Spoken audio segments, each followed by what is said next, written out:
तो यूपी मांगे उत्तर आप देख रहे हैं और यूपी मांगे उत्तर में बजट पर चर्चा हो रही है। योगी का राम में बजट है, धार्मिक स्थलों पर फोकस किया है, हर क्षेत्र को कुछ ना कुछ मिला है। ये बजट बहुत शानदार है, लेकिन बहुत सारे सवाल भी होंगे। पहले इस पर एक रिपोर्ट, फिर अपने मेहमानों से चर्चा करेंगे। सबसे बड़े सूबे का सबसे बड़ा बजट, योगी 2.0 के बजट में धर्म पर फोकस। संस्कृति महाकुंभ 2025 के अंतर्गत विभिन्न कार्यों हेतु 100 करोड़ रुपए की बजट व्यवस्था प्रस्तावित है। किसानों को सरकार की खास सौगात, 46 लाख टन गन्ना किसानों को 2,33,793 करोड़ रुपए से अधिक का रिकॉर्ड गन्ना भुगतान कराया गया। महिला हित में योजनाओं की शुरुआत, योगी सरकार ने दूसरे कार्यकाल का तीसरा बजट सदन में पेश कर दिया। यूपी के इतिहास का यह अब तक का सबसे बड़ा बजट रहा है। बजट का आकार 7,36,437 करोड़ 71 लाख रुपए का रहा।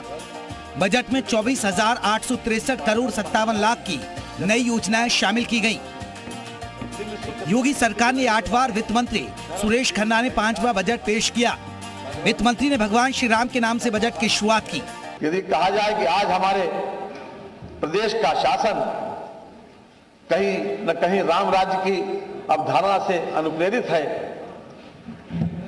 और सामाजिक, सांस्कृतिक, आर्थिक और आध्यात्मिक उन्नति की ओर अग्रसर है, तो यह अतिशयोक्ति नहीं होगी मान्यवर। सदन के बाहर सीएम योगी ने भी अपने कार्यकाल के 8वें बजट को प्रभु श्री राम को समर्पित बताया। तो आज का जो बजट है, जो हमारे वित्त मंत्री जी ने प्रस्तुत किया है, वह बजट प्रभु श्री राम को समर्पित करते हुए लोक मंगल की उन भावनाओं को समर्पित किया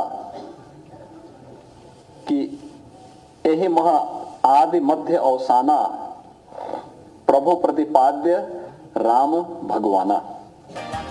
बजट में धर्म से लेकर स्वास्थ्य की बात की गई, किसानों से लेकर कानून व्यवस्था पर खासा जोर दिया गया, महिलाओं के कल्याण से लेकर युवाओं के रोजगार पर फोकस किया गया, एयरपोर्ट से लेकर एक्सप्रेसवे को करोड़ों की सौगात मिली। ब्यूरो रिपोर्ट, जी मीडिया।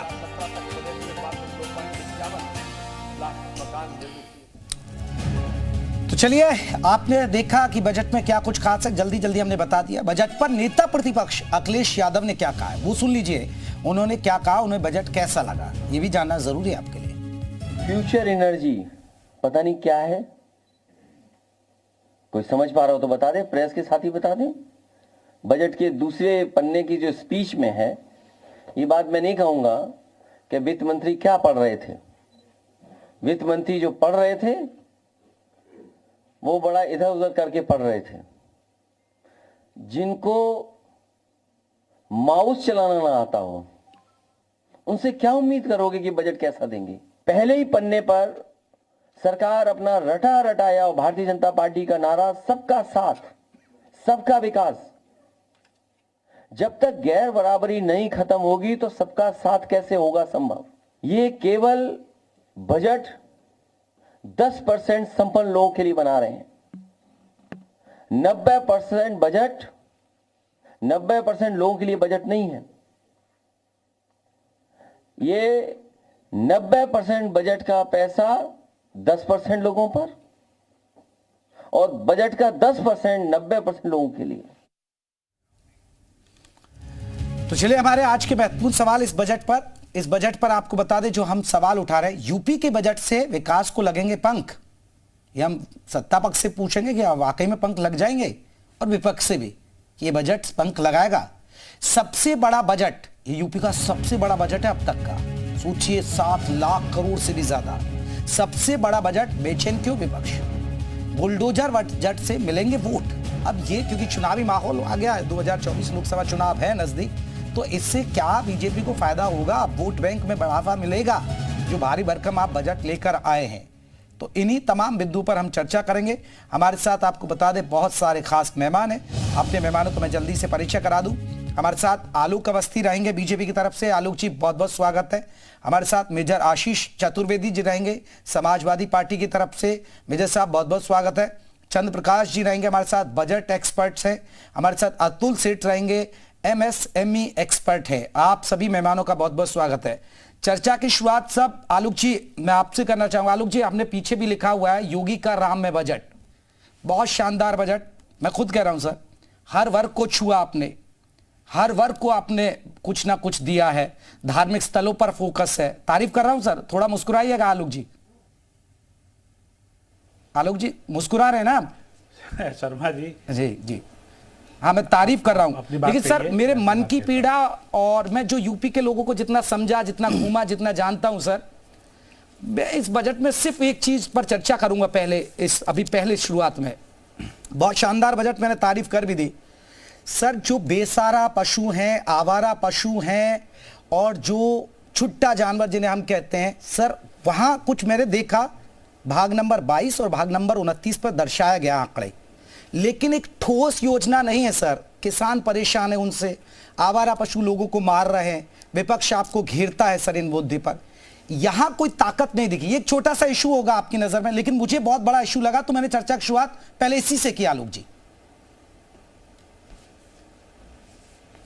शर्मा जी, उत्तर प्रदेश का जो बजट है वो भगवान श्री राम को समर्पित किया है योगी आदित्यनाथ जी ने। एक राम राज्य की स्थापना की ओर बढ़ते हुए हमारे कदम है। पिछले साल के बजट से 6.73% अधिक, 7,36,000 करोड़ से अधिक का बजट है, जिसमें हमने गरीब, युवा, महिला और किसान को प्राथमिकता पर लेते हुए उनके लिए ही आज योजनाओं पे काम किया है। 24,000 करोड़ रुपया नए प्रोजेक्ट्स के लिए इस बजट में रखा गया है। सबसे बड़ी बात यह है कि एमएसएमई उद्योग को कैसे बढ़ावा आलोक जी दिया प्लीज मेरे एक मुद्दे पर आ जाइए। पहले आपने तारीफ करिएगा सर। आलोक जी आप तारीफ करिए, मेरे इस मुद्दे पर जवाब दे दीजिए, फिर मैं आपको मौका दूंगा। बहुत अभी है हमारे पास 1 घंटे का वक्त। शर्मा जी, मैं भारतीय जनता पार्टी के बजट प्रस्तुतिकरण के लिए यहाँ बैठा हूँ और मैं अपनी बात कहूंगा। नहीं आपको सर मैं मौका दे रहा हूं। मैं सिर्फ आवारा पशु पर बजट में उसके बारे में बताऊंगा। आपने 400 करोड़ रुका, 22 भाग नंबर 22 में पढ़ रहा हूं, 400 करोड़ कर दिया, उसको बढ़ा दिया दोगुना। लेकिन सर वो ग्राउंड पर स्थिति क्या है और ये कब सुधरेगी, बस इसका जवाब दे दीजिए, फिर आपको बजट पे ही मौका दूंगा सर। सब बिंदुओं पर छूना है आपको। देखिए, भारतीय जनता पार्टी अब गाय कटने के लिए तो छोड़ नहीं सकती है। जैसे अखिलेश यादव जो है गाय कटवाते थे, गाय कहीं मिलती नहीं थी, गाय को हम पूजते हैं, माता मानते हैं, तो गाय कटने तो देंगे नहीं। और रही बात गौ संवर्धन की, गौ संवर्धन केंद्र हमने खोले हुए हैं, लोग गाय पालते हैं, जब दूध देना बंद कर देती है तो छोड़ देते हैं। यह हमने उनको पालने के लिए भी पैसे, हमने कहा आप अपनी गाय को छोड़िए मत, हम प्रति गाय आपको महीना हमने तय किया, हम उनको दे रहे हैं। और हमने साथ ही साथ हर जिले में गौ संवर्धन केंद्र बनाए हैं, जहां पे कई लाख गायें जो हैं इस समय पल रही हैं, हमारी माताएं पल रही हैं, उनको कोई काटने के लिए कसाई आगे नहीं बढ़ पा रहा है। जिस राज्य में गाय की हत्याएं होंगी वो राज्य कभी भी बढ़ नहीं सकता है, क्योंकि गौ माता का शराप लगता है। दूसरी बात मैं आपसे ये कहना चाहूंगा, आज गौ संवर्धन की वजह से जो गौ माता का आशीर्वाद है, Uttar Pradesh are ease of doing के 14वें नंबर से उतर करके देश में दूसरे नंबर पे पहुंच गया है। उत्तर प्रदेश आज भारत की अर्थव्यवस्था में दूसरा सबसे बड़ा कंट्रीब्यूशन देने वाला प्रदेश है। उत्तर प्रदेश आज औद्योगिक विकास की नीति पे सबसे आगे आने वाला प्रदेश है, जो 14% कोरोना के बाद से 14% विकास दर के लेकर के आगे बराबर बढ़ रहा है। जबकि आप जानते हैं सर्वाधिक जनसंख्या का प्रदेश है, अपराधियों से ग्रस्त प्रदेश रहता था, कि यहां पर उद्योगपति पलायन कर रहे थे। ठीक है, आज 40 लाख करोड़ रुपए के एमओयू उत्तर प्रदेश के साथ हैं, जिसमें कि कई सारे बिजनेस जमीन पर उतर चुके हैं, जिनकी वजह से उत्तर प्रदेश का जीएसटी कलेक्शन हो, अन्य विभाग का एक्साइज कलेक्शन हो, सब समाजवादी पार्टी की सरकार से 4 गुना अधिक बढ़ चुके हैं। युवाओं को रोजगार उत्पन्न हो रहा है, बेरोजगारी दर डबल डिजिट से आलोक जी ये तो कह रहे हैं ना, अभी आपने अखिलेश यादव को सुना होगा, अखिलेश यादव कह रहे हैं इनको कर्सर चलाना नहीं आता, ये क्या बजट देंगे? मैं कहना चाहता हूं अखिलेश यादव जी, आप तो ऑस्ट्रेलिया से पढ़कर आए हुए थे, बहुत विद्वान थे, हम समझते थे आपको। लेकिन वही अखिलेश यादव जी, आप जब आप कहते हैं कि ये वैक्सीन जो है कोरोना की बीजेपी की है, तो आपकी अकलमंदी पर सबको हैरानी हुई थी। लेकिन हम आपको छोटा साबित नहीं करना चाहेंगे। हम ये नहीं कहना चाहेंगे कि जब कूनो पार्क से जो है यहाँ पे नामीबिया से जब कूनो पार्क में ला करके चीते छोड़े गए थे तो आप कहते हैं बिल्ली की तरह म्याऊं क्यों करता है, दहाड़ता क्यों नहीं है। तो जो जिस व्यक्ति का ज्ञान इस यहाँ तक सीमित हो वह बजट के बारे में लौटूंगा, मैं समाजवादी पार्टी को भी जोड़ लेता हूं। दरअसल मैंने ये देखिए आवारा पशु और चाहे छुट्टा जानवर कह ले, मैंने इसलिए उठाया क्योंकि कई बार चुनाव में भी गए, विधानसभा चुनाव में भी जाने का मौका मिला यूपी या बीच में जाते तो लोग किसान कहते हैं कि देखिए भैया हम योगी जी को वोट तो दे देंगे लेकिन हमें इन आवारा पशुओं से निजात दिला दीजिए। खासकर ये किसानों का दर्द था, इसलिए मैंने इसको छुआ। चले मेजर साहब, कैसा लगा बजट?